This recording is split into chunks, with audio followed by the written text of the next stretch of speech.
You're going to want a little baggie, Ziploc baggie. You can buy 100 of these for a few bucks. Super cheap. You're going to want to stick all your stems in here, all right? You're going to want to get 91% isopropyl alcohol.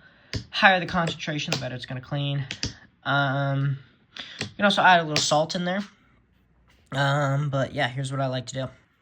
I fill it up about this way. I don't completely cover all of them. But yeah, leave it about this way. You can add some salt in to help scrape off the parts. I like to do that sometimes.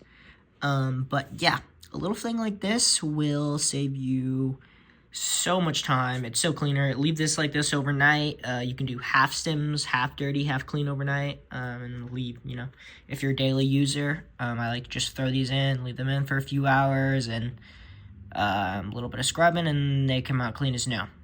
They won't always be perfect, but this is fantastic. Tip I have is do not throw them in anything heated, anything metal. It will scratch up the glass. Highly recommend this, guys. Let me know if this worked for you, and I'll see you next time. Now, I'm here with the finished results. Now, this is after a few hour soak. You can do it overnight, you know, you can warm it up, but as you can see, this is pretty much perfectly clean.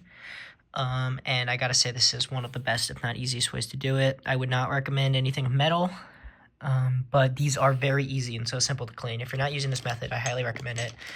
Comment down below what you guys are doing in order to clean your stems or clean your device in general.